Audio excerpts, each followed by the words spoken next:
Hi friends, welcome to our channel. మనం ఇప్పుడు కోతి ఆకతాయితనం అనే ఒక చిన్న స్టోరీని చెప్పుకుందాము.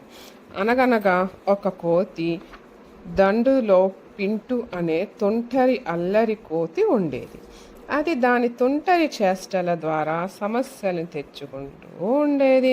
ఒకసారి పింటూ ఉన్న కోతి దండు అడవికి దగ్గరలోని గ్రామానికి వెళ్ళాయి. అక్కడ కొంతమంది పనివారు కల్పమొద్దులను చీల్చి కట్టె పలకలను తయారు చేస్తున్నారు. వారి పనిని చూస్తున్న పింటూకు చాలా ఆశ్చర్యం అనిపించింది.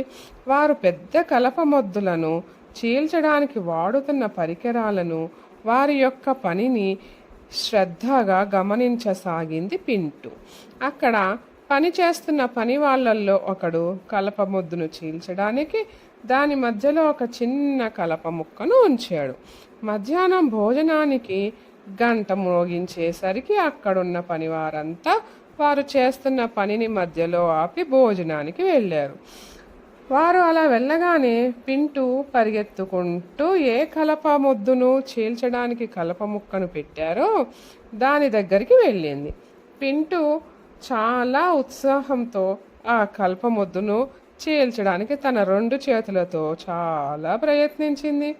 కానీ అది వీలు కాలేదని దాని మధ్యలో ఉంచిన చిన్న కలప ముక్కను బయటకు లాగడానికి ప్రయత్నించింది. పింటు కలప మొక్కను తీయాలనే ఆత్రంలో తన తోక ఆ కలప మొద్దు మధ్యలో ఉన్నదన్న విషయం మరచిపోయింది. తన బలాన్ని అంతా ఉపయోగించి కలప మొద్దు మధ్యలో ఉన్న కలప ముక్కను బయటకు లాగేసింది. ఎప్పుడైతే కలప మొక్కను బయటకు లాగిందో వెంటనే కలప మొద్దు తెరుచుకున్నది కాస్త మూసుకుపోయింది. దానితో పాటే పింటు తోక కూడా మొద్దు మధ్యలో చిక్కుబడిపోయింది. పింటు ఎంత ప్రయత్నించినా తన తోకను బయటకు లాగలేకపోయింది.